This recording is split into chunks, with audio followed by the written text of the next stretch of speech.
उसका 13 बाब जिसमें हम पढ़ते हैं, 14 बाब में पढ़ते हैं, क्योंकि जो बेगाना ज़बान में बातें करता है वो आदमियों से बातें नहीं करता बल्कि खुदा से, इसलिए कि उसकी कोई नहीं समझता, हालांकि वो अपनी रूह के वसीला से भेद की बातें कहता है। मैं आपको इस आयत के ज़रिए से बताना चाहती हूँ कि हम लोग बहुत ही ज़्यादा खुदा के नज़दीक होने के बावजूद हमारे पास ये अपॉर्चुनिटी नहीं थी कि हम खुदा से भेद की बातें कहते, मगर मेरा प्यार सिर्फ मेरे खुदा के साथ था और मैं चाहती थी कि मैं ज़्यादा से ज़्यादा खुदा के नज़दीक जाऊँ। मैंने उस वक्त जब ये आयत पढ़ी तो मेरे दिल में ये ख्याल आया कि क्यों ना मैं भी खुदा की तरफ जाऊँ और मैं भी खुदा से राज की बातें कहूँ। और मैंने अपनी ज़िंदगी में एक फ़ैसला किया कि मैं खुदा की तरफ बढ़ूँगी, ना कि किसी कलीसिया की तरफ या किसी और की डिनोमिनेशन को की तरफ जाऊँगी। और जब मैंने बाइबल को पढ़ना शुरू किया, मुझे बाइबल में हर वो बात मिली जो हम अपने चर्च में बिल्कुल नहीं करते थे। और मैं हैरान रह गई कि बाइबल हमें इसीलिए दी गई है कि हम इसको माने और इस पर अमल करें। और सबसे तब मैंने अपने एक भाई को जो 6 सालों के दरमियान, जिनका नाम मुशीर है, वो पाकरू का बपतिस्मा वो भी ले चुके थे, और फिर मैंने उनको कहा कि मैं पाकरू का बपतिस्मा लेना चाहती हूँ, क्योंकि मेरा प्यार और मेरा जो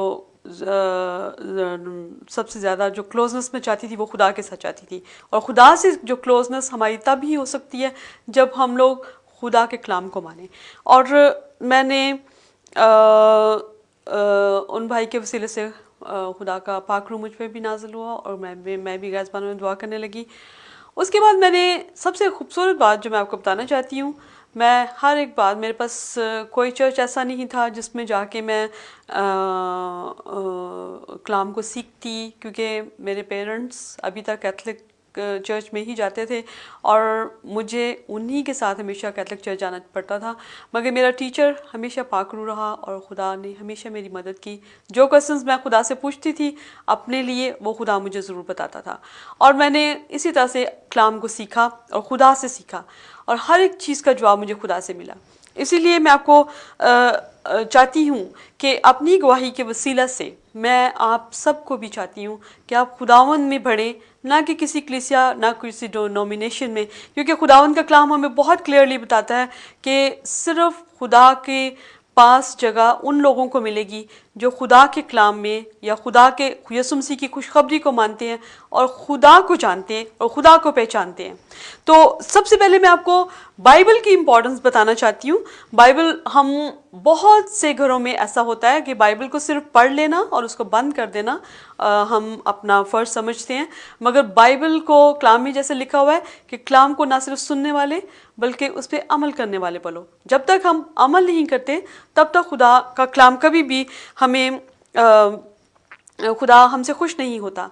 ज़बूर 138 में मैं आपके सामने एक आयत पढ़ना चाहती हूँ और बहुत खूबसूरत आयत है, और उस आयत के वसीले से खुदा ने हमें बहुत बरकत दी हमेशा, क्योंकि खुदा खुद अपने कलाम को अपने कलाम को अपने नामों से ज़्यादा अज़मत देता है।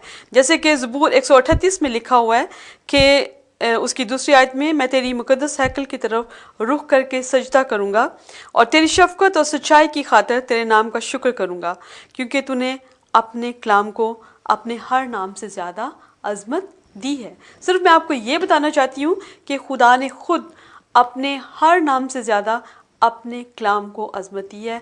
और खुदा के, आपको पता है कितने नाम हैं।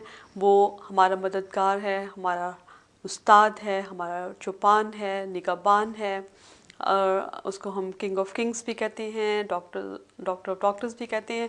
और बहुत बड़ा नाम जो यीशु नाम है, जिसके वसीले से शैतान भागते और थरथराते और कांपते हैं। मगर मैं आपको ये बताना चाहती हूँ कि खुदा ने अगर खुद अपने नाम से ज़्यादा, उसने कलाम में लिखा हुआ है, मैंने अपने हर नाम से ज़्यादा अपने कलाम को अज़मत दी है। जब खुदा अपने हर नाम से ज़्यादा अपने कलाम को अज़मत देना चाहता है तो फिर हम क्यों ना दें। तो सब चीज़ों को छोड़ के सिर्फ खुदा की तरफ आना चाहिए और खुदा को खुश करना चाहिए। दूसरी आयत इसी बात को सपोर्ट करेगी जो मैं आपको बताना चाहती हूँ, जिसमें हमें पता चलता है कि खुदा यही चाहता है कि हम उसके कलाम को माने। दूसरा थिस्सलुनीकियों उसका पहला बाब और उसकी 7 आयत में मैं आपके सामने पढ़ना चाहती हूँ कि 7 आयत में लिखा है